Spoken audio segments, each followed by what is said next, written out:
Labas vakaras. Mes čia taip ramiai pasipilstėm to vandenuko, tai tikimės taip gražiai čia daugiau kaip valandą kartu su jumis visais praleisti. Norėčiau pristatyti ir kogi mes čia susirinkom. Knyga visiškai šviežia, Bronija Žakelji, baltas skalbk 90 laipsnių temperatūroje. Bronija Žakelji čia yra su mumis, tai Dobr dan. Taip, tai mūsų bendrausime čia ir slovėniškai, ir angliškai mums susikalbėti su Bronija padės vertėja Laima Masytė ir išvertusi jos knygą Baltas skalbk 90 laipsnių temperatūroje ir leidėjas Markus Roduneris. Tada apie knygą pakalbėsim, tikėsimės jūs čia labai sudominti, nes nežinau, ar yra kas nors skaičiusių šią knygą. Nėra. Tikiu. Aš irgi šitą fiziniam pavydalę knygą tik tai šiandien ir gavau, prieš tai skaičiau kompiuteryje, kaip 11 valandą diskusija buvo. Nežinau, ar man sekėsi įsigilinti taip gerai, tai dabar savo tas žinias pagilinsiu. Ir aš pokalbį su Bronija norėčiau pradėti visai net ne nuo knygos, o nuo kino, nes kaip tik šiuo metu filmas po kino festivalius keliauja pagal šitą romaną parašytas, tai gal tiesiog Bronija papasakoja, kaip tam filmui sekasi.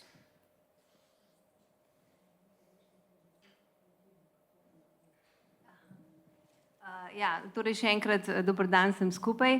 V bistvu se je zgodil nekaj precej neverjetnega, tako nekako surrealnega, nadrealnega zame, da je prišel do mene zelo kmalu po izidu knjige Marko Naberšnik, slovenski režiser, in predlagal, da v bistvu naredimo adaptacijo. Dar kartą labas vakaras visiems. Su tuo filmu įvyko labai toks surrealistinis įvykis, dalykas. Ganėtinai taip neseniai, po knygos išėjimo, buvo susitikimas toks su režisieriumi šio filmo Marko Naberšnik ir jis pasiūlė tiesiog sukurti filmą.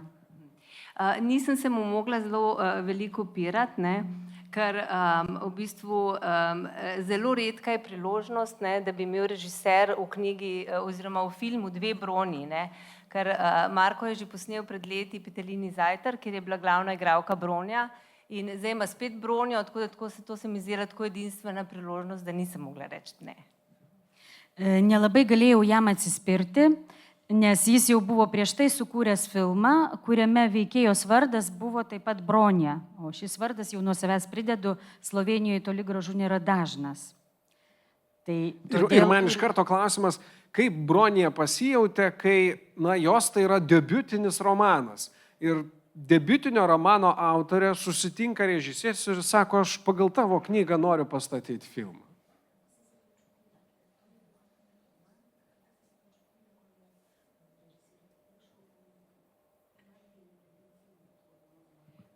V bistvu, ne vem, kako reči, mislim, bila sem presenečena, predvsem.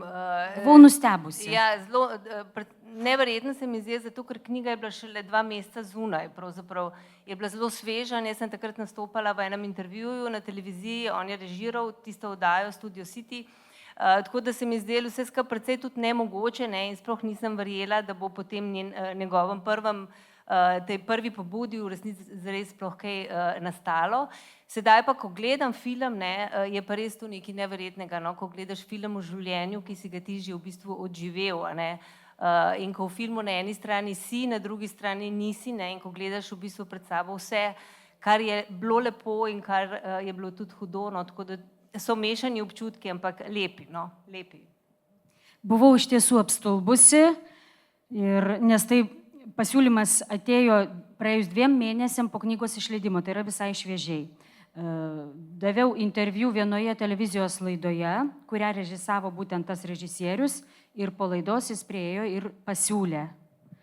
Ir dabar, kai buvo šiokių tokių abejonių, bet kai dabar pažiūrėjau filmą, kuriame parodyta tai, ką aš pati išgyvenau, kai kas jau yra mano praeitis, ir gražus momentai, ir skaudus, na visa tai tiesiog nuostabu. Predvsem pa še nekaj, no, zdi se mi res velik privilegij, no, da nekdo po tvojem delu želi narediti oziroma poustvariti tvoje delo, narediti nekaj novega, torej nekaj novega ustvariti. No, to se mi zdi v bistvu ena izmed najlepših stvari, kar lahko avtorja doleti. A ne?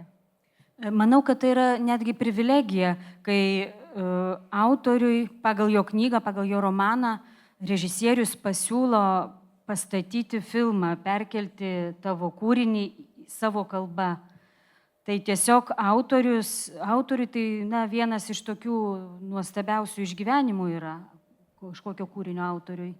Ir ta premjera filmo netaip jau seniai įvyko, čia prieš kelis mėnesius. Tai gal trumpai, kaip tam filmui sekasi, nes dar net slovėnų žiūrovai jo nematė, bet matė, kaip suprantu, Serbijoje festivalyje.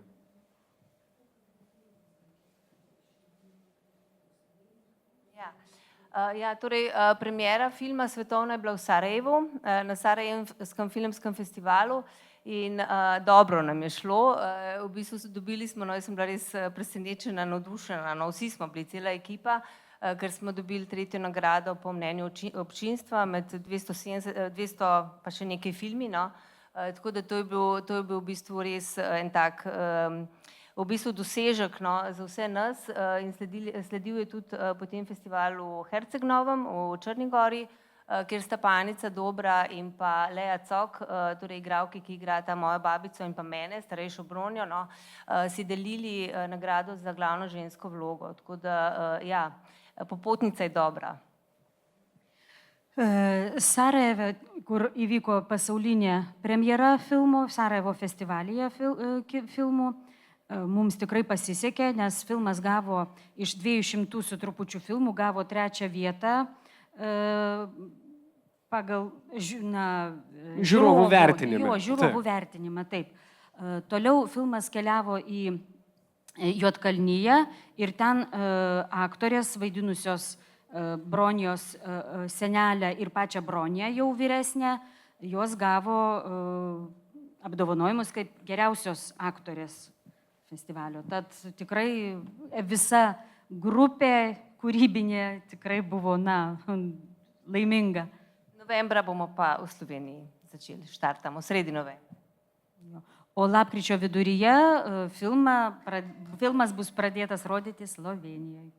Taip džiaugiasi slovėniška publikos dalis čia mūsų besiklausanti. Tai čia tokia įžanga nuo kino, dabar pats metas pereit ir prie knygos Baltas kalbų 90 laipsnių temperatūra. Ir čia mes ir išgirsim ir kaip pati Bronija savo patinkančią dalį knygos paskaitys ir tiek Laima vertėja paskaitys. Bet aš iš tiesų, Laima, nuo jūsų norėčiau ir pradėti. Jūs vertėt šitą knygą, tai jūs buvote ir pirmoji skaitytoja lietuvių kalba. Ką pasakytumėte apie šitą knygą? Knyga turi ypatingą energetiką, labai savitų stiliumi parašyta, nes aš prieš tai verčiau, jeigu čia, tarkim, žiūrėtume per tą prizmę istorinę, politinę, ar ne, Jugoslavijos laikai, paskui vėlesni, kadangi verčiau kito autoriaus slovėnų, Goran Vojnovič, Jugoslavija mano šalis, ten grinai koncentruojamasi į tą tragediją tos šalies sugriuvimo ir žmonių likimų. Šioje knygoje nėra taip politizuota. Tie įvykiai, tos visos realijos, kur ir pats pastebėjai, kad daug tokių smulkmenų, buitinių, kažkokių aliejų pavadinimų, tų surelių, šokoladų. Visa tai kaip fonas, kuris kaip mozaika sudaro tą pasaulį ir jis taip savitai susideda.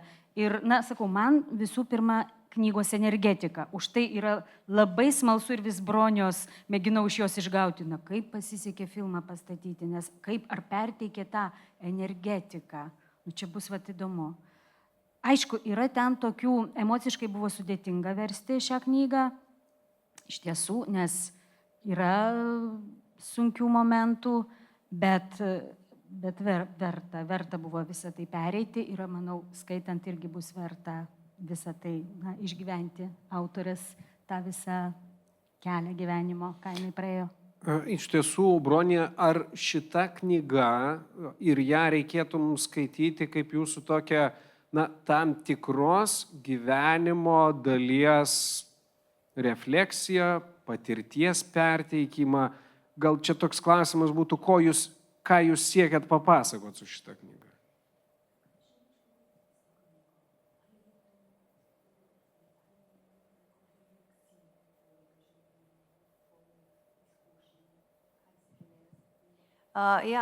Torej v bistvu knjigo sem pravzaprav začela pisati pravzaprav zato, ker sem si želela ukvarjati z nekim daljšim, bolj zahtevnim, kompleksnejšim tekstom, ker sem po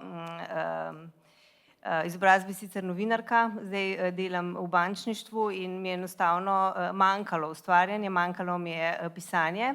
In v bistvu sem si želela samo povedati zgodbo, zgodbo, mojo življenjsko zgodbo, zgodbo naše družine, predvsem zato, da se zgodba ne bi pozabila, ker namreč imam 2 otroka in tako da sem v bistvu začela pisati pravzaprav za njiju. Iš tiesų pradėjau rašyti, norėdama, trūko man to kūrybingumo mano darbe, nes dirbu bankininkystės srityje, o pati turiu žurnalistės išsilavinimą, tad norėjau tiesiog įnikti į ilgesnio teksto rašymą, stilistiką, kaip sukonstruoti tekstą. Norėjau papasakoti savo šeimos istoriją, nes turiu 2 vaikus, kad būtų uždokumentuota mano šeimos istorija ir liktų vaikams.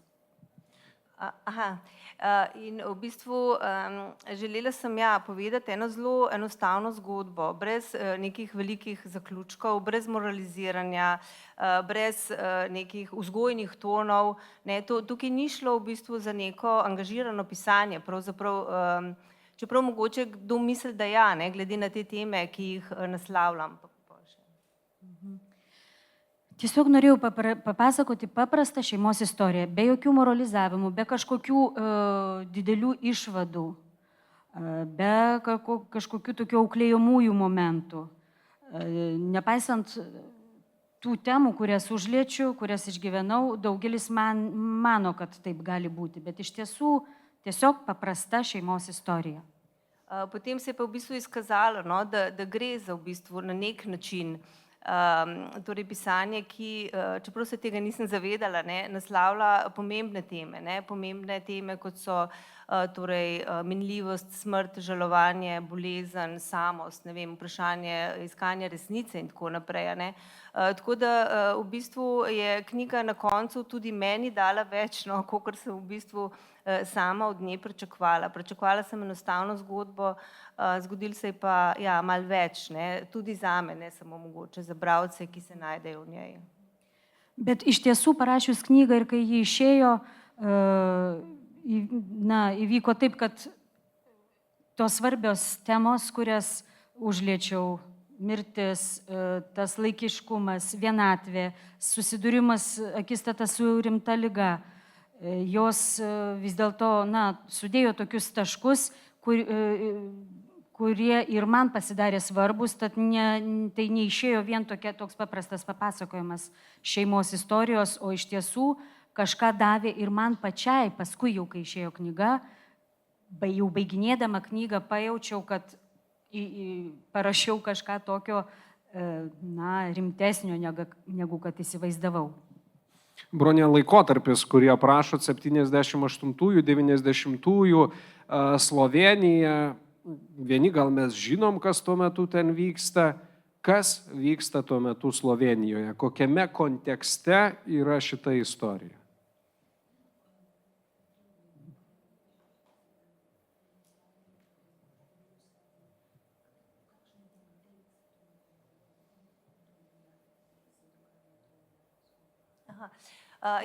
Torej v bistvu nekako roman je razdeljen na 2 dela. In prvi del se nanaša na odraščanje, na moje otroštvo. To so bila v bistvu leta poznega socializma, tam nekje 70., 80., delno potem seže v 90. Zgodba se pa potem konča, torej tam nekje, ko sem jaz stara, recimo 40 plus, ne, tako da tam nekje na prelomu tisočletja. In jaz mislim, da je tudi ta prvi del, ne, kjer opisujem to svoje odraščanje, pomemben del te knjige, ne samo te težke teme, ki sem jih naslavljala, zaradi tega, ker gre pač za obdobje, ko smo vsi živeli približno enako, ni bilo veliko izbire, gre za neke kolektivne izkušnje, ne, neke deljene, skupne spomine in to tudi v tem se je veliko bralcev in bralk prepoznalo. Knyga yra padalinta į du laikotarpius - vaikystė, Jugoslavijos laikai, tai vėlyvasis 8 dešimtmetis, 9, na ir paskui antra dalis maždaug iki mano 40-mečio, 1000-mečio lūžyje, reiškiasi, na, vat, tie laikai. Pirmoje dalyje aprašoma mano vaikystė ir tas jau vėlyvasis socializmas, kai kolektyvinis, tas maždaug vienodas visų gyvenimas, maždaug vienoda buitis ir daugelis skaitytojų, tos kartos, šiek tiek, kuri gyveno tais laikais, labai atpažįstamų dalykų, tų realijų skaitydami pamatė. Kiek iš tiesų ir siekėt su knyga pataikyti į skaitytojo atsiminimus, to galbūt, jūsų kartos, jūsų bendramžių skaitytojo atsiminimus, kad jis pajaustų tą patį, ką jautėt ir jūs, ir tą pačią atmosferą. Ir čia tas detalės irgi galim prisiminti, kur aš net užsirašiau šokoladas Euroblok, sūris Denko ir Pitsbun kremas. Čia bent kelis paminėjau. Tai va, tai tos detalės ir tas tokios bendro jausmo sukūrimas, kiek svarbus.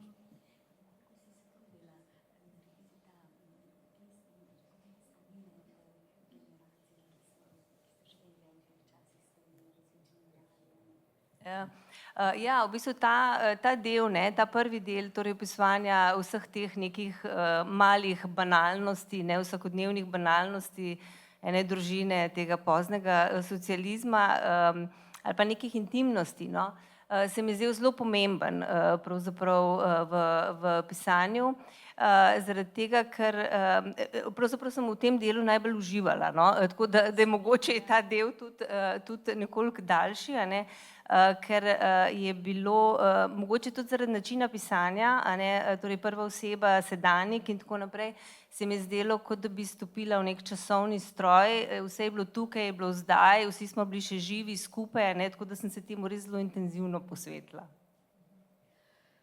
Na, tiesiog tos visos smulkmenos, mažmožiai tos kasdienybės iš socializmo laikų, man atrodė, kad buvo svarbu jas visas aprašyti, sudėlioti tą kasdienybę, atskleisti ir man labai pati mėgavausi aprašymų tų visų dalykų ir jaučiausi tarsi būčiau įlipusi į laiko mašiną ir tiesiog manau, kad netgi va ta knygos dalis, galbūt jinai kažkiek ir ištesta išėjo, bet pati labai ją mėgavausi, ir iš tiesų tas jaučiasi. Aš nuo savęs jau čia pridedu, kad tą dalį su polėkiu jinai parašė, tą knygos dalį tikrai.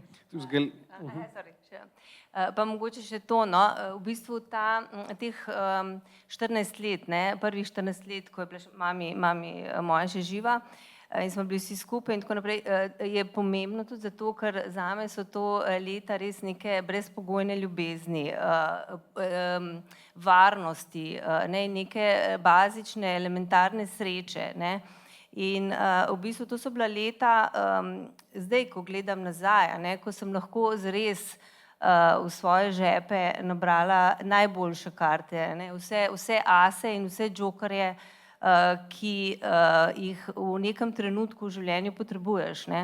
In jaz sem jih potrebovala večkrat, ne, in sem jih potem lahko položila na mizo takrat, ko me je življenje skoraj vrglo iz igre.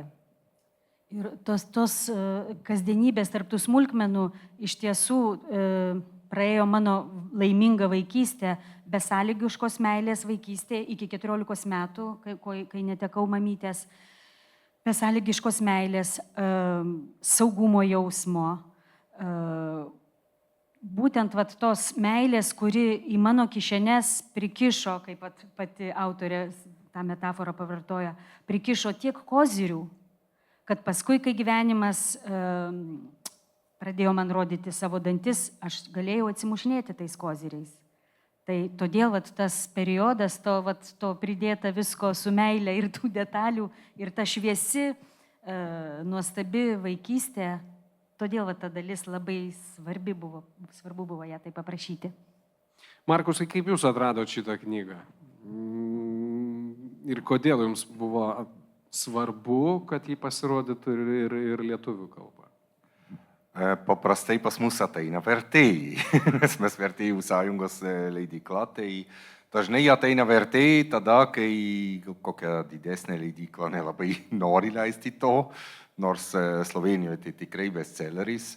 Ir man, taip, 22, čia panašiai kaip pas mus Pietinė kronikas, ar kur tikrai kažkaip atrado arba užtaikė ant to, ko nori skaitytojai. Ir aš manau, kad tokie dalykai yra svarbus, kad jie būtų ir kitur. Ir man ir ta tematika, ir šiaip, kiek aš ten ištraukos skaičiau, man tiesiog sudomino. Ir kitas dalykas yra mūsų leidykla. Ir bet to turi tokį, kaip čia sakyti, kryptį, kad bando pristatyti tų literatūrų, iš kurių mažiau yra verčiama. Pavyzdžiui, slovėnų, ten latvių turim ir tų, kur mes matom, kad vertimai, aš nežinau, kokie yra skaičiai Lietuvoje, bet pavyzdžiui, Vokietijoje berods 90% vertimų yra iš anglų kalbos.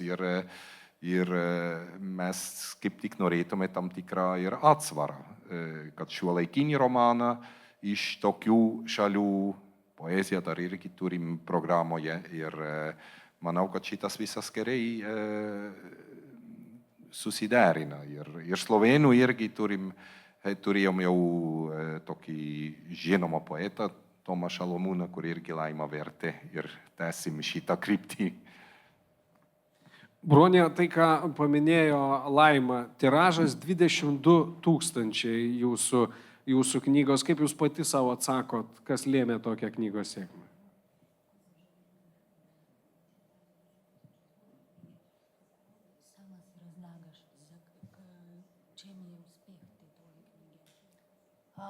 Ja, uspeh knjige, ne vem, če sem čista prava, verjetno bi kdo drug verjetno to bolj znal obrazložiti, ampak kakorkoli.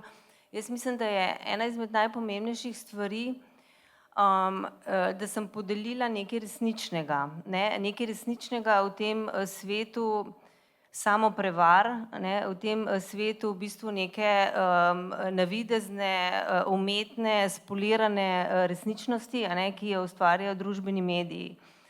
In v bistvu, da sem se dotaknila vprašanj, ki smo jih že prej pač omenjali, ki v današnjem prostoru, v današnjem času so marginalizirana in nimajo v bistvu prostora v vsakodnevnih pogovorih.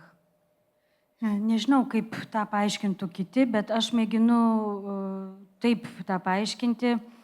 Tiesiog dabartinėje tokioje, kaip suklastotoje realybėje medijų, kur daug visokių tokių pramanų, mano papasakota nuoširdžiai ir tokia tikra istorija, jinai už tai ir užkabino. Kitas dalykas, užliečiu temas, kurios, marginalizuojamos. Tai yra vėlgi ta akistata su rimta liga, gedėjimas, mirties, artimo išgyvenimas. Tiesiog labai tikrai nuoširdžiai visą tą parašiau ir, matyt, poreikis yra tų dalykų vis dėlto. Ja, in ta vprašanja v bistvu, o teh vprašanjih, o teh temah, v bistvu univerzalnih temah življenjskih, mislim, da sem pisala precej enostavno, enostavno, v bistvu iskreno, brez klišejev. In tudi svojo iskrenost sem preverjala ves čas tokom pisanja in se ves čas tudi prej spraševala, a je to res, kar sem napisala, kar čutim. In jaz mislim, da je tudi to eden izmed razlogov, a ne, ker ravno na teh točkah so se potem ljudje našli noter, a ne, in toliko veliko ljudi mi je prav pač pisalo, da je dobro, da so to prebrali, a ne, da vejo, da niso prvič, da se počutijo malo manj sami in da to, kar čutijo, je prav in normalno in da to čuti še tudi kdo drug, no, tako v tem smislu. Tiesiog tas universalias temas aprašinėjau be klišių, tuos vat visus klausimus, kurie tokie esmiški, be klišių, visą laiką tikrinau pati savyje, ar aš nuoširdžiai tą parašiau, ar parašiau taip, kaip jaučiu. Ir iš tiesų labai daug žmonių mane kreipėsi, man rašė, kad perskaitė ir pajautė, nu va, ne man vienam taip, ne aš vienas tokius dalykus išgyvenu. Tai tokie dalykai, na, tiesiog atliepia širdise žmonių. To pa mogoče še v bistvu, da ja, to, kar sem že omenila, ne, da zlasti čez ta prvi del romana proseva ta duh in sentiment časa, ne, ki v bistvu ljudem zbuja neko nostalgijo, se poistovetijo s tem življenjem, ki smo ga živeli. In tudi način pisanja je, mislim, da tak, no, da pritegne, da povlečeš, da sem uspela nekako povleči, ne, ljudi v zgodbo in ja, mogoče tudi zaradi načina pisanja, no, da se je zmanjšala oziroma da je bila velika identifikacija, da se je zmanjšala distanca med v bistvu interpretacijo prebranega pa v bistvu dejansko preživeto izkušnjo, no. Toj ypač pirmoje romano dalyje viskas yra persmelkta tų visų dalykų iš anų laikų. Ir žmonės tiesiog galėjo susitapatinti, nes labai viską, na, kaip dokumentaliai iš esmės parašiau, be jokių kažkokių pramanytų interpretacijų tų dalykų, o labai taip tiesiai, nuoširdžiai ir todėl žmonės galėjo susitapatinti su tuo, nes jie irgi tą patį tada išgyveno. Ir vat taip išėjo, kad būtent tas rašymo būdas patraukė žmonės, įtraukė į istoriją, į tą romaną. Man tai įdomi Bronijos frazė buvo, ar vis pasitikrindavau, ar rašau nuoširdžiai. Kaip atrodo pasitikrinimas, ar rašau nuoširdžiai?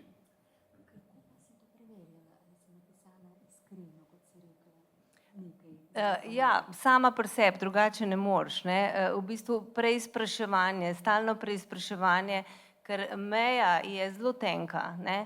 Meja, ko zdrsneš čez, v bistvu, ko stvari ne poimenuješ s pravim imenom, ne, in ko zdrsneš v nek med te, tako kot sem tudi v knjigi navedla, te prazne stavke in prazne besede, klišeje, a ne, ta meja je zelo tanka, ne, tako da res je bilo to, ja, preizpraševanje pri sami sebi, vse druge ne moreš, ne, v bistvu, da bi to je stvar, ki jo moraš upraviti sam pri sebi.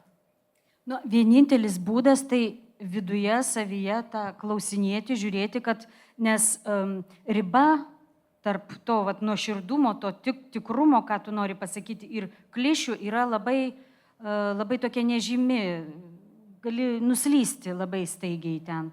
Todėl vienintelis kelias, vienintelis būdas yra viduje, savyje, aiškiai kaip išsiaiškinti, išsiklausinėti, ar tikrai aš nuoširdžiai rašau iš širdies.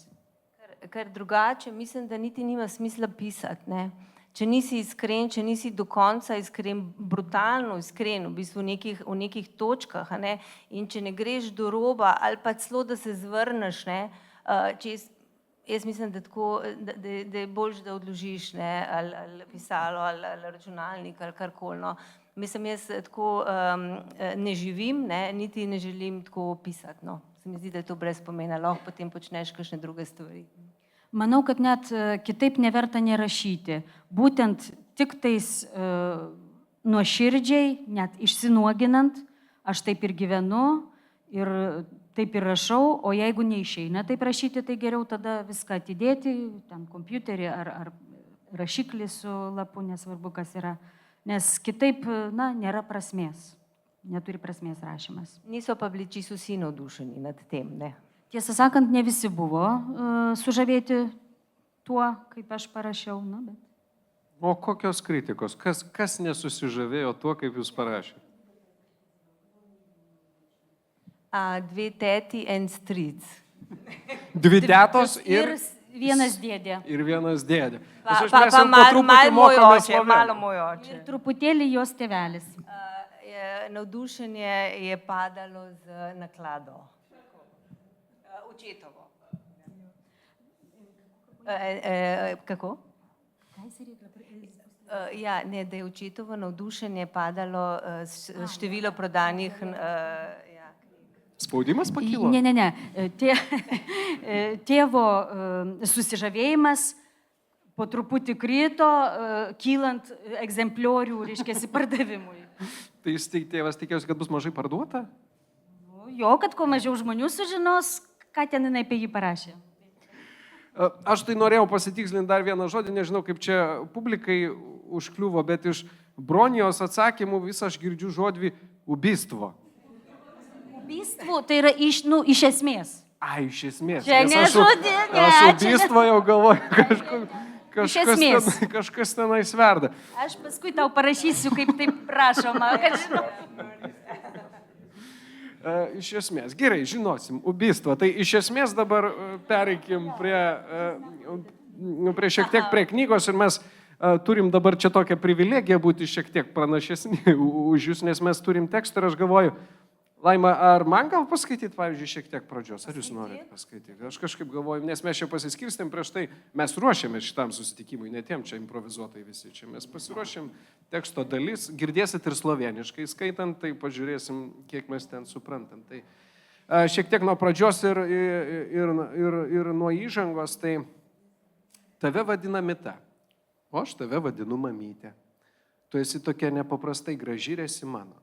Pažįstu tavo plaukus, jie rudi ir kartais suspindi raudonai, kai juos nušviečia saulė. Pažįstu tavo odą, pažįstu tavo dantų ir lūpų formą, linijas ant tavo delnų. Žinau, kaip kvepi ir kaip įsitempia gyslą ant tavo kaklo, kai pradedi garsiai juoktis. Pažįstu ir tavo akis, įvairias juose atsispindinčias nuotaikas. Žinau piešinį ant tavo rankinuko, kurį kartais paimu maivydamasi prieš veidrodį. Ir kokie tavo bateliai, kuriuos tada apsiaunu.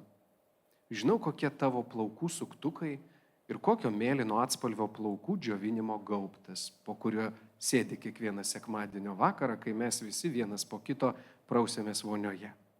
Aš prausiuosi pirma, Rokas turi praustis antras, nes yra mano brolis. Jis ilgai buvo kūdikis ir ilgai negalėjau su juo lenktyniauti. Su juo ilgai neišeidavo žaisti. Galėdavau tik paguldyti jį ant stalo ir žaisti gydytoje.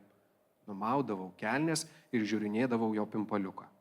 Kartais pasikviesdavau kaimynę Liną, kad ir ji pažiūrėtų į jo pimpaliuką, nes jos brolis, kuris taip pat buvo kūdikis, nesileisdavo. Tu prausiesi trečia, kad paskui išdžiūtų plaukai. Tėtė ketvirtas. Kadangi tėtė kartais nesiprausia, ateina Dados eilė. Štai, mamyt, tu vėl turi profito, tarė jai. Posakis turi profito, man atrodo, labai nesuprantamas. Bet patinka, todėl įsimenu, kaip ir žodį faktiškai. Gyvename Voiko gatvėje, joje visada šviečia saulė. Kovą, kai Dada pirmą kartą atidaro balkono duris, virtuvė pakvimpa vidun įsiveržusių orų, įkaitusių žalių rytininių užuolaidų audinių, o rudenį drėgna žeme nuo daržų besidriekiančio pačioje po mumis. Voiko gatvėje saulė šviečia ir žiemą, kai už lango sniegas ir šaltis, kai balkono durų apačia užkamšome antklodėmis ir nešini plieniniu kibiru leidžiamės į rūsį anglių. Tada virtuvėje yra šiltų malkų, traška ugnis, yra prisvilusio pieno ir bandelių su marmeladu, o kiekvieną penktadienį pakvimpa toko vašku, kuris laša ant pilko linoleumo prieškambaryje, kur tėtė tepa slides šeštadieniui. Jei bus ledas, vaškas mėlynas, jei bus pietys, vaškas geltonas, o dažniausiai vaškas būna raudonos spalvos. Kai slidės suteptos, tėtė tarp jų įkiša laikraštį ir apvynioja lipniąją juostelę. Nešant į slidinėjimo trasą, slidės beregint išsiskiečia, susikryžiuoja, tuomet šiukšlių konteineriai pradeda skardėti ir tėtė pašėlsta. Tai čia tokia pradžia ir lyg ir toks, ar ne, Laimo pasakojimas apie tas detalės, kurios svarbios šitam Bronijo Žakelji romane. Kiek tų tokių jums galbūt suprantamų detalių, nes aš galvoju, kadangi važinėjau į snaigės žygius tokius Vilniuje vykstančius, tas slidžių elementas man irgi labai toksai pažįstamas, kur susitepi slides, pasikiši po pažasčia ir varai kažkur slidinėti. Nu, čia slidės, bet ten alpinizmo daug visokių dalykų. Ir žinot, Lietuvoje tai kalnų nėra, o Slovenijoje Alpės. Ir ten tiek tų visokių vienokios briaunos vienaip vadinamos, kitos kitaip, ten tiek tai balų, tiek tai to. Nu, kai kur, aišku, ten tekdavo kažkiek paprastinti, nes, na, tai nėra knyga apie alpinizmą ir tos detalės galbūt ir blaškytų, ir mums nelabai suprantamos būtų, ir tas aprašomasis arba išnašų tikslus aprašinėjimas pagal žodyną, ką sloveniškai va toks reiškia, ir dar atrasti, kaip lietuviškai tai vardinti, tikrai to nereikėjo šioje knygoje. Tai va tie dalykai man truputį taip, nes Bronė ne vienerius metus vaikystėje lankė slidinėjimą ir važinėjo ten su grupe, va čia knygoje yra ir Austrija, ir treniruotės. Nu tai man tai nelabai sava, na, bet kaip vertėjas turi visur įkišti nosį, viskuo pasidomėti, įvertinti, kiek jis tas realijas turi ir gali perteikti. Tai tenka tą. Tai vat, jo, teko. O kaip Bronija rašo? Bronija rašo labai lengvai. Ši knyga parašyta, jinai dar neparašė, dar nespėjau paklausti, ar ką nors rašo. Ji rašoma esamuoju laiku ir pirmu asmeniu ir kreipiamas į mamą. Už tai bent jau man tokia mintis kilo, kad na, tai odė mamai. Anksti išėjusiai, mergaitai paaugliai, praradusiai skausmingai mamą, tai šis romanas kaip ir odė mamai galėtų būti, nes visame romane kreipiamasi į mamą. Ir mes tada, Laima, jūs labai gražiai papasakojat ir panaudojat tą žodį odė mamai, tai jūs Bronijos ir klustelkit. Ar šita knyga yra odė mamai, kažkokios tai neišsakytos mintys mamai, nesuspėtos išsakyti mintys mamai?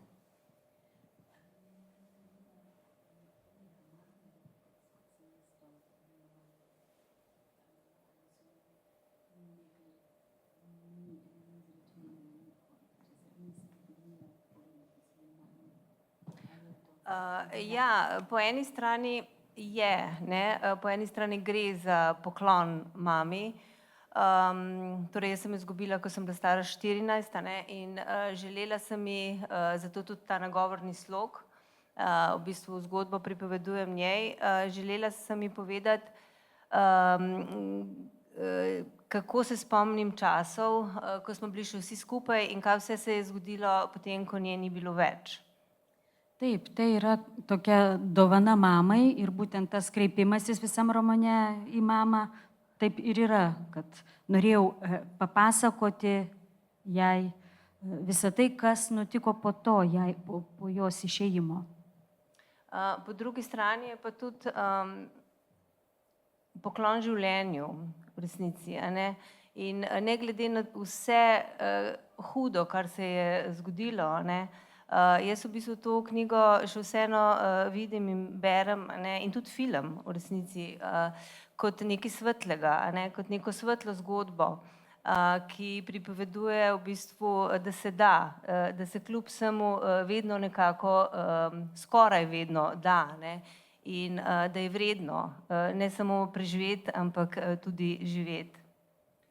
Taip pat tai yra toks kaip skiriama ir kaip pašvenčiama gyvenimui, kuris nors ir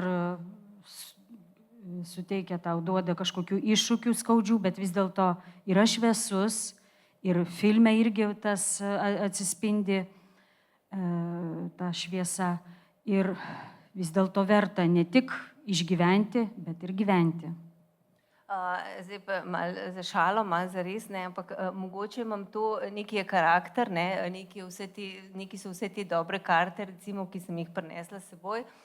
Nekaj pa tudi, v bistvu, jaz mislim, da sem pobrala nekaj stvari po mojem očetu, a ne, ki je bil svetovni prvak v, kako se reče, v temu, v iskanju lukenj v sistemu.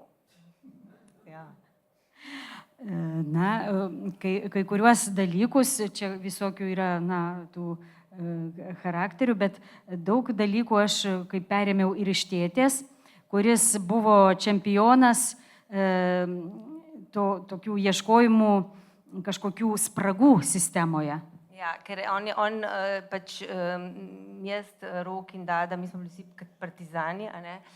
On je bil pa kontra, a ne? No in skratka, ja, in ko je bila recimo primer, a ne, ko je Milka Planinc uvedla ta par ne par, a ne, in smo imeli mi na koncu registrske tablice trojko, je on to trojko vsaki drugi dan spremenil v osmico, ne. Tako da v bistvu, kar sem jaz potegnila iz tega je, ne, da se da, ne, da se lahko voz ne vsak drug dan, ampak vsak dan. Kadangi Dada, čia senelė ir mes su Roku, vadinasi, na, Bronė su Roku, broliu Roku, buvome partizanai, nes jo senelė iš tiesų buvo partizanė ir čia tikri laiškai, dokumentalistika yra, kurie įdėti, o tėvas visada buvo priešoj, kontra. Va.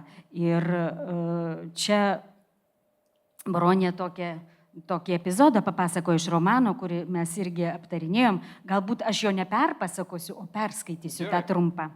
Čia toks humoristiškas, toks kaip anekdotas dalykas ir jų yra nemažai romane.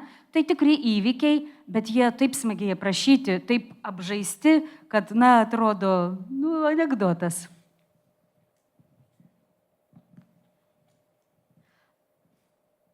Atėjo dar vieną vasarą ir tu jau visiškai sveika. Tuo metu pritrūksta benzino. Todėl ministrė Milka Planinc prisimena, kad esama lyginių ir nelyginių dienų. Jugoslavija pirmoji pasaulyje apie tai prisimena. Dienas mes vadiname porinėmis, neporinėmis. Vienomis dienomis gali važinėti tie, ant kurių automobilių numerių gale yra skaitmenys 1, 3, 5, 7 ir 9, o kitomis dienomis turintis kitus skaitmenis. Klausantis Milkos Planinc per žinias, tėtė pareiškia, o mes šiemet į Rovinį važiuosim automobiliu, į pležą taip pat. Tu nieko nepasakai, Dada prisidega cigaretę. Liepos 20-ąją tėtė taria, to jau užbėgsiu į parduotuvę ir važiuojam. Netrukus atsineša juodų dažų ir ploną teptuką. Įdėk į lagaminą, dabar viską turime, paprašo tavęs. Išvažiuojant buvo neporinė diena. Automobilio numerio gale turime 3. Kitą dieną, kai trejetukas negali važinėti, tėtė paima teptuką su juodais dažais ir iš trejetuko padaro 8. Jis baisioniškai patenkintas. Kvatoja taip, kaip gamindamas bilietus į Olimpijos varžybas. Stačiai pasiutimas man neramu, nes televizoriuje Milka Planinc nepaprastai griežta su marškiniais ir apykaklė, jos šukuosena taip pat griežta. O kas bus, jei mus pričiups Milka Planinc? Paklausiu. Tėtė atšauna, kad jam nusispjaut į visas tas Milkas Planincas. Matau, kaip kruta tavo žandikaulis, visai prie pat ausų, bet tu vis tiek pradedi krauti šaldomuosius krepšius į bagažinę. Nuėmų nuvirvės rankšluosčius, Rokas čiumpa plaukmenis ir išrūkstame į Veštras. Veštrose einame neįsmylėtą paplūdimį, kaip dėdė Doris ir teta Helena, o įsitaisome toliau nuo smėlėto kranto ant uolų, nes ten galima nusirengti nuogai.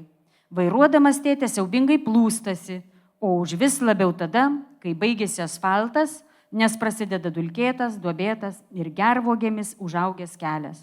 Automobilio duris ima cypti, kai krūmų spigliai jas brūžina. Na ir autorė užbaigė, kad toks požiūris tėvas ir ją išmokė, kad galima važinėti ne tik kas antrą dieną, bet kasdien. Kad ir kas bebūtų.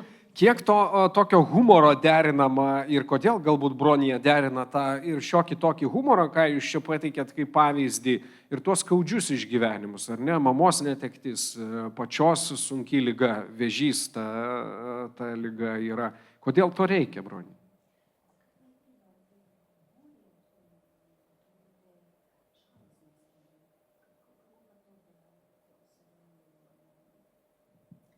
Ja, jaz mislim, da je to tako kot v življenju. Ne? Pridejo vesele stvari, pridejo težke stvari in humor je pa tudi sicer bil del mojega življenja. Ne? Mislim, recimo moj oče, ne glede na vse, ne, je zelo duhovit lik in tudi vsi te, ki so polnili našo kuhinjo, ne, enako, tako da v bistvu in po drugi strani, ne, humor je tudi tisto, kar te vleče takrat, ko ti glava začne uhajati pod vodo. Ne. Na, tiesiog jų gyvenimas toks ir yra, linksma ir liūdna.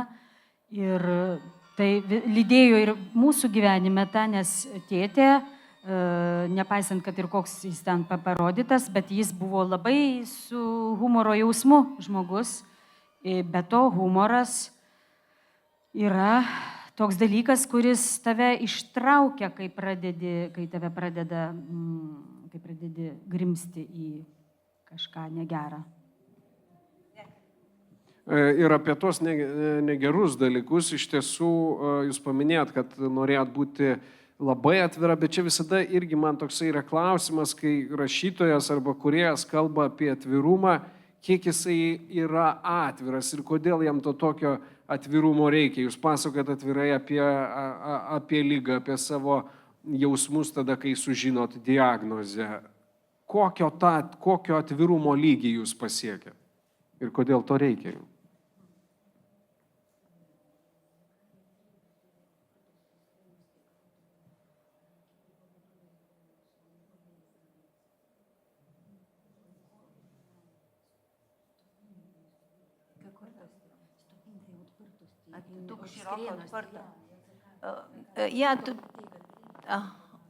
Jaz mislim, tako kot sem v resnici že prej odgovorila, ne, na nek način, da brez iskrenosti nima smisla pisati, ne, še zlasti o stvareh, o katerih se danes ne pogovarjamo iskreno. Ne.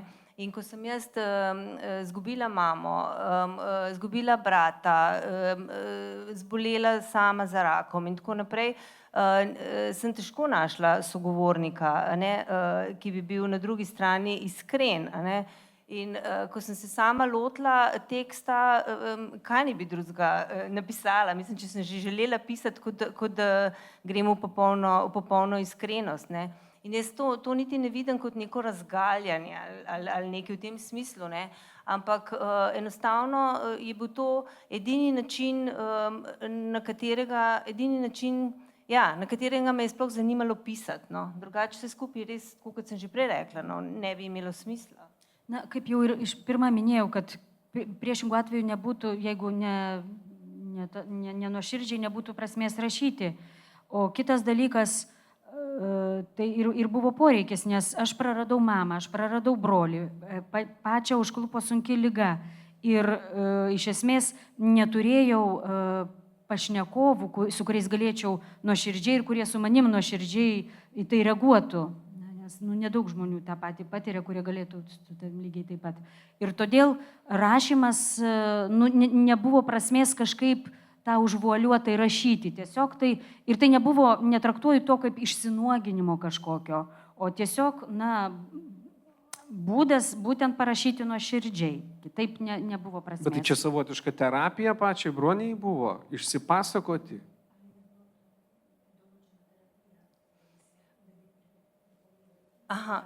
Samo da še na prejšnjo vprašanje sem samo še hotela reči, da te teme so, bom rekla, pogosto zbanalizirane in v bistvu združene na nek skupni imenovalec ali patetike ali nekih priročnikov za samo pomoč. In poslušamo v bistvu fraze tipa, ne vem, imela sem raka, ne, izkušnja me je obogatila, sedaj sem veliko srečnejši, boljši, ne vem kaj, ne. Ali pa, mislim, vsaka stvar, ki te ne pokonča, te okrepi, ali ne vem, popolno je teh nekih fraz, v katerih se jaz ne najdem, a ne? V katerih se jaz ne najdem, ker mogoče drugi se, ne? Ampak moja resnica je drugačna, jaz se počutim drugače in zato sem pač tudi na tak način šla v knjigo. Jaz sem pač nisem želela, pač tudi mnogi intervjuji zdaj, ki jih berem, so v bistvu na ta način, a ne, ljudje, saj mogoče je to res, a ne, vidijo zdaj male stvari, ki jih prej niso in tako naprej, ampak jaz ne morem reči, da spadam v ta koš, pa če sem želela povedati neko svojo resnico in očitno je kar nekaj ljudi, ki se počuti enako, ne.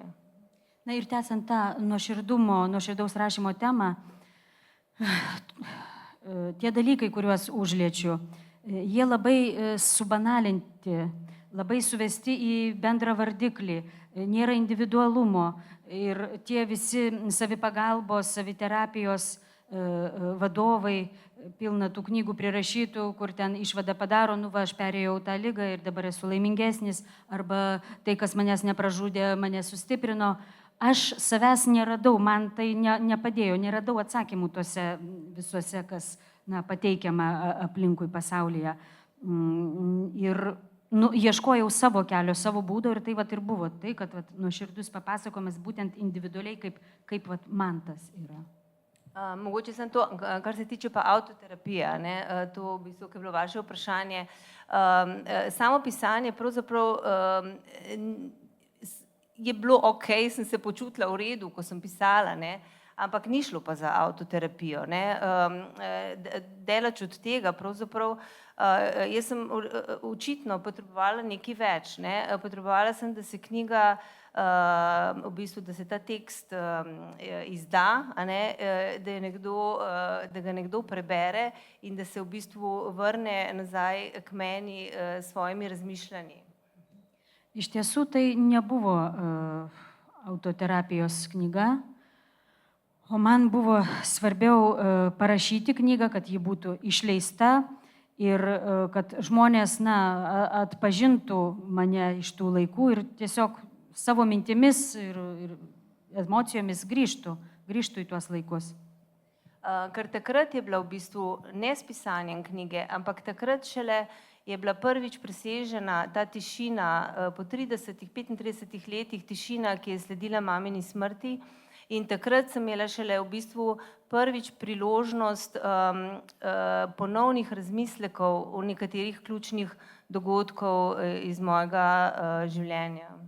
Ir iš tiesų su ta knyga aš įveikiau 30 metų tylėjimą ir pati susidėliojau taškus, kai ką suvokiau apie labai svarbius, skaudžius savo gyvenimo įvykius. In takrat recimo šele skozi oči drugih, ne, pa se to mogoče tako čudno sliši, ne, sem v bistvu razumela in drugače pogledala na očetovo odsotnost, ko pač mi ni stal ob strani, ko sem jaz zbolela za rakom pri 20-ih, a ne, za Hodgkinovim limfomom. Nikoli ga nisem obtoževala, ne prej, ne zdaj, ampak zdaj, takrat nisem vedela, zdaj pa vem, a ne, in to je pomembno, da v bistvu to, kar je naredil, ni bilo normalno in ni bilo prav, a ne, in da kot starš bi mi moral stati ob strani. Ir tiesiog kaip kitų akimis galėjau pasižiūrėti į savo tėtę, kuris manęs nepalaikė, nestovėjo šalia, kai aš susirgau Hodgkino, man atrodo, limfoma vadinasi jo ta liga. Ir tada aš to nesuvokiau ir vėliau nelabai suvokiau, bet galiausiai, tai man padėjo, knyga padėjo suprasti, kad taip neteisingai elgtis ir taip, tai nėra normalu, kai artimasis taip elgesi su tavimi. Mogoče še to, da sem tudi, kar je bilo zame zelo pomembno, bolj prizanesljivo pogledala na svoja najstniška leta, ne, ko sem imela težave v šoli, en cel kup težav, ne, in v bistvu nikoli nisem iskala prej v mamini smrti razloga ali pa izgovora, bolje rečeno, ne, izgovora za vse to, ne, kar se je dogajalo v tistih letih. šele zdaj pa vemo v bistvu, da ni šlo za izgovore, ne? Da je šlo v bistvu za tektonski lom pravzaprav, a ne? Ki je premaknil in zlomil in se dotaknil in spremenil vse nas. A ne? Ir atlaidžiau, per tą knygą atlaidžiau pradėjau žiūrėti į savo paauglystę, į visą tą, ką aš dariau. Ir po mamytės mirties. Ir tai nebuvo kaip pasiteisinimas, pretekstas man taip elgtis, o tai tiesiog įvyko, tektoninis lūžis. Ir ne tik mano, visoje šeimoje netekus mamos. Ir būtent per tas lūžis labai visus paveikia ir ypač mano elgesį paauglystėje.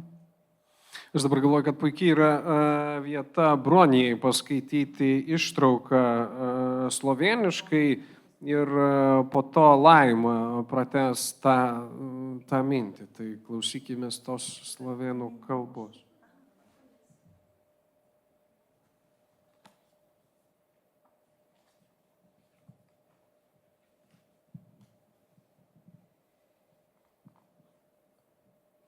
Ta večer, ko dobim Raka, dobim tudi Walkmana. Meni se zdi čisto normalna, reče Rok, ko pride od dade domov. Ampak evo, kar sem rekel.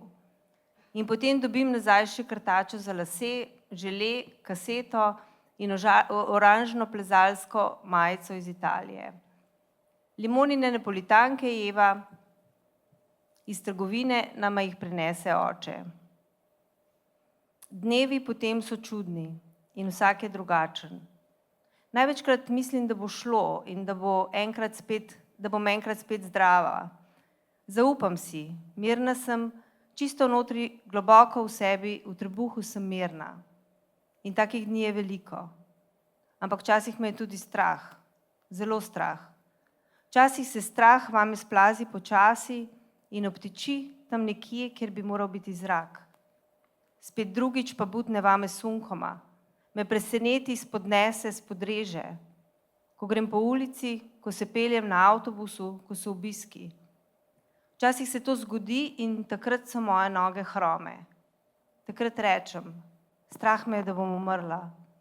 Ali pa rečem, kaj pa, če ne bo šlo? In takrat skoraj vsi drugi vedno hitro rečejo, ne govori tega.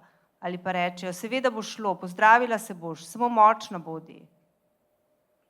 Težko poslušam te stavke brez vsebine. Vem, da me hočejo tolažiti, ampak kaj pomenijo te besede brez pomena? Kaj pomeni biti močan? Kaj je sploh to? In kaj bo, če jaz te njihove moči nimam dovolj? Mar tudi to, da se bojim, pomeni, da sem brez moči? Se ne bom pozdravila, če me je včasih strah? Vem, da mi hočejo dobro, vem pa tudi, da te tolažbe slišim le zato, ker nimajo poguma, da bi povedali pravo resnico. Ker s pravo resnico se pogovor zaplete. Ker edina resnica je, da nihče ne ve, kaj bo z menoj. Ker edina resnica je, da je njihov strah pred negotovim prevelik in premočen za iskrenost in utvara je zato najlažja pot. Čia gal trumpai, Laima, jūs nežinau, tą patį vertimą dabar paskaitysit, ar ne? Gerai, tai dabar išgirdom slovėniškai tą Bronijos sužinojimą, kad ją yra vėžys ir dabar lietuviškas visos tos emocijos vertimas. Ta vakarą, kai išaiškėja, kad man vėžys, atgaunu ir savo ausinuką. Man atrodo visiškai normalu, parėjęs iš dados pasako Rokas. Tai štai, jei pasakiau, tai pasakiau. Taigi atgavau dar plaukų šepetį, gelį, kasetę ir oranžinius alpinisto marškinėlius iš Italijos. Kremtame citrininius vaflius, kurių iš parduotuvės mums atneša tėtė. Veriasi nuostabios dienos ir kiekviena kitokia. Dažniausiai mane aplanko mintis, kad viskas bus gerai ir kad vieną dieną vėl būsiu sveika. Pasitikiu savimi, jaučiu ramybę, giliai viduje, giliai pilvo ertmėje esu rami. Ir tokių dienų daug. Tačiau kartais mane apninka baimė, didžiulė baimė. Kartais baimė iš lėto įsėlina į mano vidų, kažkur ten, kur turi būti oro. O būna, ūmai taip stipriai daužiasi į mane. Apstulbina, išmuša iš vėžių, pakerta. kulniuojant gatve, važiuojant autobusu arba kai ateina svečių. Kartais tai nutinka ir tada man nutirpsta kojos. Tada pasakau, man baisu, kad mirsiu. Arba, o kas jei nepavyks? Ir tada kiti, beveik visi išsyk atkerta. Nekalbėk šitaip. Arba ištaria, žinoma, kad viskas pavyks, tu pasveiksi, tik būk stipri. Man sunku klausytis šių tuščių frazių. Suprantu, kad norima mane paguosti. Bet kągi reiškia tie beprasmiai žodžiai? Ką reiškia būti stipriam? Kas apskritai tai yra? Ir kas nutiks, jei neturiu pakankamai to stiprumo? O gal ir tai, kad bijau, reiškia, jog neturiu jėgų. Nepasveiksiu vien dėl to, kad kartais mane apninka baimė. Suprantu, kad man linkima gero. Taip pat suprantu, jog paguodos žodžius girdžiu tik todėl, kad jie neturi drąsos pasakyti tikrą tiesą, nes ją išsakius pokalbis tampa keblus. Nes vienintelė tiesa yra ta, kad niekas nežino, kas man bus. Nes vienintelė tiesa ta, kad nežinomybės baimė per didelė ir per stipri, kad ją įveiktų nuoširdumas. Tad iliuzija yra lengviausias kelias. Vienintelis, pirmas, patogiausias pasirinkimas. Bet tu pasveiksi, man yra melas. Regimybė, paguosmė, kuri man ainaip tol nepadeda. Taip pat nepadeda nesijaudink, nes aš nuolat dėl šito jaudinuosi ir baiminosi. Baimę užčiuopiu savyje ir kartais ji tiesiog laiko mane stipriai įsikandusi. Su ja jaučiuosi vieniša, nes aplinkiniai jos nesidalyja su manimi, neleidžia man jos turėti, nepripažįsta jos. Trokštu, kad man pasakytų, žinoma, kad tau baisu, mums irgi baisu. Trokštu, kad jie suteiktų man teisę į baimę, kad ją priimtų, kad visi kartu ją pasidalytume, sutramdytume, suvaldytume ir prisijaukintume. Nes aš žinau, jog tik tai gelbsti, nes tai žino Urbanas ir mano gydytoja. Jie sako, kamgi nebūtų baisu. Dar jie sako, taip, nuo vėžio galima numirti. Bet jie bemaž vieninteliai taip sako. Vieninteliai išdrįstantis peržengti ribą kasdienės paguodos, skirtos greitomis nuraminti tik tuos, kurie tą paguodą dalyjasi. Tik jiems. Bronė, jūs perskaitėt eilutes, kurios, daugumai mūsų matyt ar ne keltų nerimą, keltų baimę, ir ką jūs pati šiomis eilutėmis kalbat. Dabar, kai jūs jas skaitot iš laiko perspektyvos, kaip jas skaitot?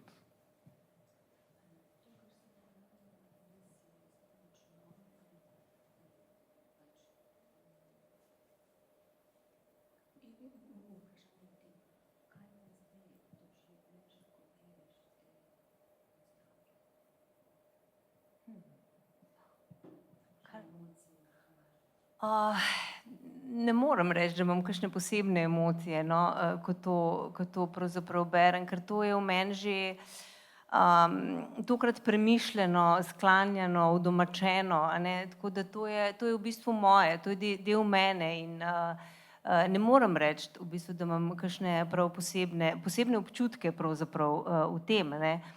Tudi to, kar ste me prej vprašali, ko se nekako razgalaš oziroma tako izpostaviš nekako v knjigi, ko napišeš te stvari ali pa na splošno knjigo, se vzpostavi neka distanca tudi med tabo in knjigo in prav v bistvu na tak način je tudi tukaj.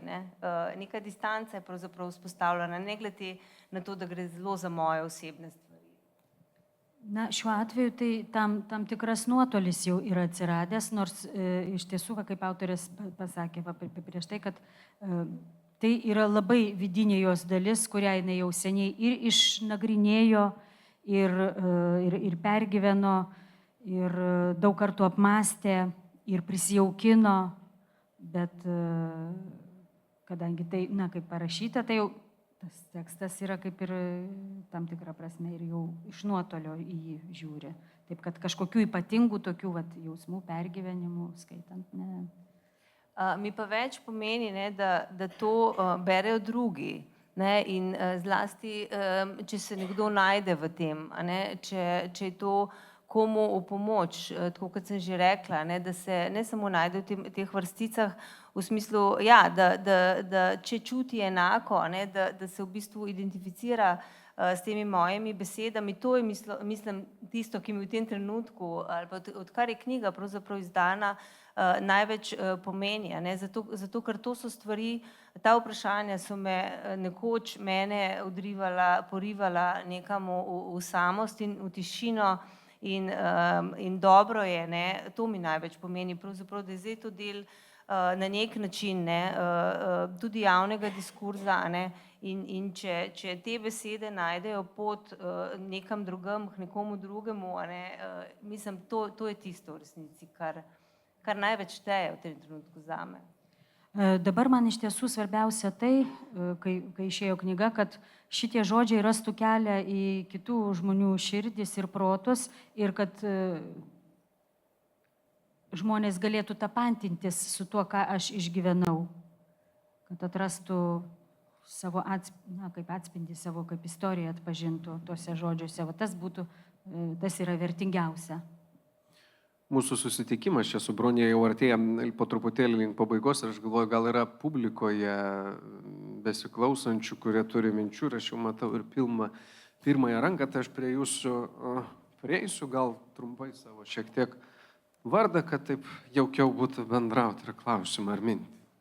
Vygandas aš tokį keistą klausimą, gal kaip jūsų tėvas besikabinėjantį truputį, bet turiu pats nerimą, nenoriu nei užgauti, nei ką, bet visgi man pačiam neramu, kad man toks kuriasi jausmas, ar nėra čia toks dalykas, kaip buvo toks filmas Interesų zona, kur yra konclageris, o ten šalia vyksta gyvenimas ir lagerio šeimininkė, komendanto žmona, ten rūpinasi darželiu, išgyvena dramas ten visokias, kur ten netostogauti, kaip gyventi.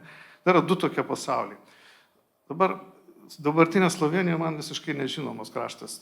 Jinai visiškai nefigūruoja jokiuose įvykiuose, jinai labai tyliai ramiai gyvena prie Alpių, šalia Šveicarijos ir Austrijos, tokia prabangos kampelio saugiame. Ir ten tarsi nieko nevyksta viskas. Tik tai tokie prisiminimai dramatiški galbūt gali kilti. Ar nėra to? Jūs, matau, jautrus žmogus. Ar kiek jūsų pasaulyje yra to konclagerio, kuris čia netoliese vyksta kiekvieną dieną, kur ten žmonės žūsta namuose, absurdiškai, kur yra kažkaip kankinami, išvežami vaikai, kur ten kažkokios požemės okupuotose, ten neaišku, kas dedasi, kur daug absurdiškos kančios, žučių, visokų dramatiškų praradimų, netekimų. Ar tas karas jums kažkaip dalyvauja jūsų šalyje ir jūsų gyvenime ir jūsų šitoj kūrybai? Na, aš čia tik pasakysiu, kad romanas parašytas 2018 metais, tai to, matyt, karo konteksto, dabartinio karo konteksto nebuvo, bet jo, galbūt šitas bendras klausimas toksai būtų apie tai, ar karo kontekstas Slovenijoje jaučiamas.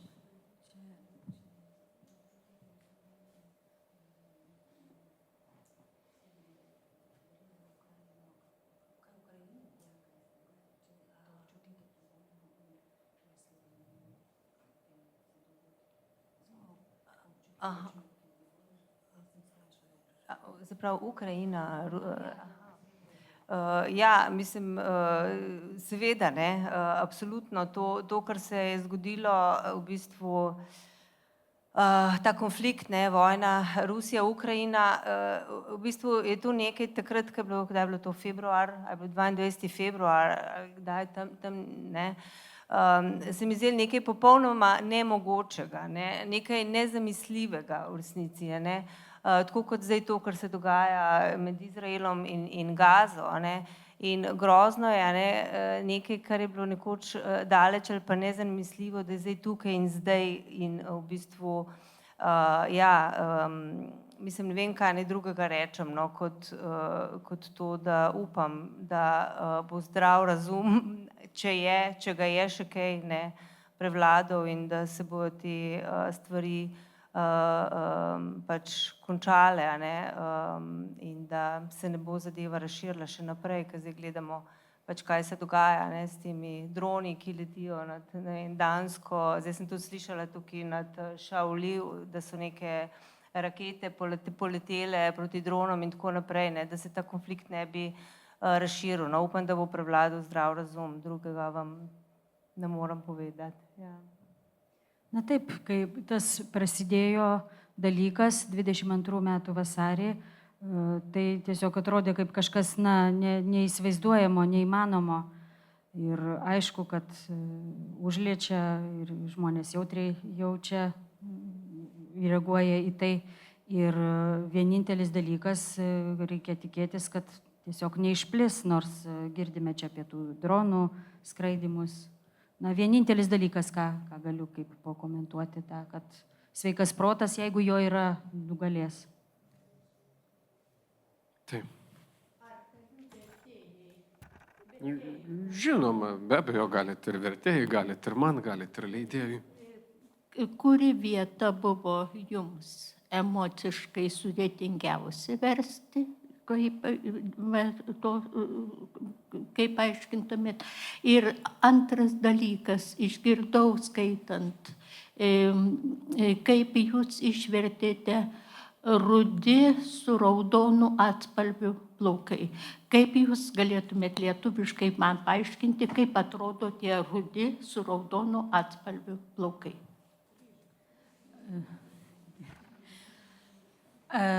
Sunkiausia, aišku, buvo išversti, kai jau mamytė merdėjo, gulėjo lovoje ir kai pagaliau veikėjai, broniai pasakoma, kad jai senelė pasako, nu nejaugi tu nematai, kad tavo mama miršta nuo vėžio. Ir tai vat tie dalykai. Na ir aišku, kai jau pati ėjo ir chemoterapiją, ir švitinimą, tie išgyvenimai, tie fiziniai pojūčiai, be abejo irgi tai, sudėtinga, nes kai knygą verti, tu ją nekartą prisilieti ir prie originalo teksto, ir kaip lietuviškas tekstas skamba, tai nemažai kartų teko visą tai pereiti. Dabar su tais atspalviais. Na, Jo, plaukai rudi, bet jeigu spindi saulėje, kartais tie atspalviai būna rausvas, raudonas. Ačiū už pastebėjimus. Dėkui, Matyt, ar dar dėkui. mes turim klausimų iš publikos. Taip.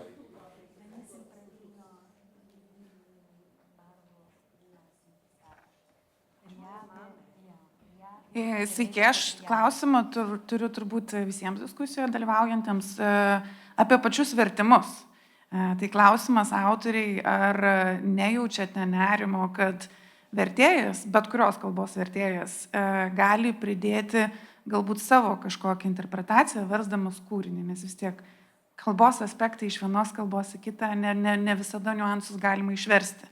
Ir klausimas Markusui ir Laimai, kaip jūs, kalbantis keliomis kalbomis, manote, kaip mes tiksliai, versdami lietuvių kalbą, galime iš tikrųjų išversti tą emociją ir išversti tą įvykį, kurį autorius bando perteikti?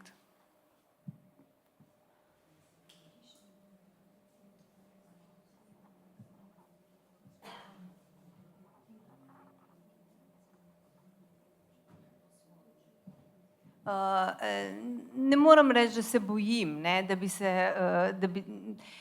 a veste, vsakič, ko pride do prevajanja, ne, to jasno ne gre za direktno preslikavo, ne, da se išče približke, torej nekaj, kar bi bilo čim bližje originalu. Jasno, da pa ima vsak jezik neke svoje zakonitosti, a ne, in da tukaj pač jasno nekatere stvari so spremenjene in zato sem zelo hvaležna, ko in kadar lahko s prevajalci sodelujem in ko me pokličejo, recimo tako kot me je Lajma, sva bili na vezi, ko je bila v dvomih pri kakšnih stvareh, da sva prediskutirali, kaj pomenijo, in tako to se mi zdi, da si potem v bistvu se približaš originalu. Jasno pa, da pač pri prevodu ne gre samo da je zelo pomembno, da se ohrani tudi ne samo stil, ampak tudi duh knjige in Ja, jaz pač litovščine pač ne znam, a ne, tako da ne morem soditi, ne. Sem pa lahko recimo nekatere prevode brala, naprimer hrvaščino, ki je bil pa recimo odličen in na nekaterih mestih celo boljši od originala. Tiesą sakant, nebijau to, kad gali būti kažkaip nusinterpretuota. Aišku, geriausia, kai su autoriumi susisiekė vertėjas ir kažkokius dalykus pasiaiškino. Aš irgi su jie kai kurios dalykus aiškinausi. Ir pavyzdžiui, aišku, yra svarbu ne tik tas detalės kažkokias konkrečias realijas išsiaiškinti, bet ir perteikti dvasią, atmosferą romano. Ir pavyzdžiui, vertimas į kroatų kalbą, kurį galiu vertinti, nes žinau kalbą, labai puikus ir kai kurios vietos net geriau išverstos, negu kad parašytas originalas. Ja, se je pa recimo tudi že zgodilo, da pa me kdaj pač prevajalci tudi niso kontaktirali, se to tudi ni neobičajno, in sem potem recimo brala in sem videla, da je bilo recimo mesečna karta, da sem jaz napisala v originalu, potekla mi je mesečna karta za avtobus, potekla mi je mesečna karta, bilo prevedeno v dobila sem menstruacijo.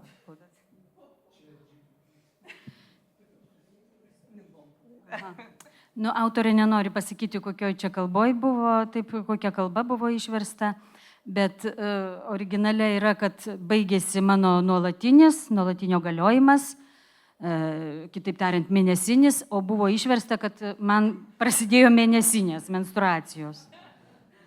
Ampak me je zelo potolažil en intervju s Svetlano Aleksijevič, ki ima pač prevode po celem svetu in je rekla, da nima nobene kontrole praktično nad svojimi prevodi, tako da če se ona ne sekira, se tudi jaz ne bom.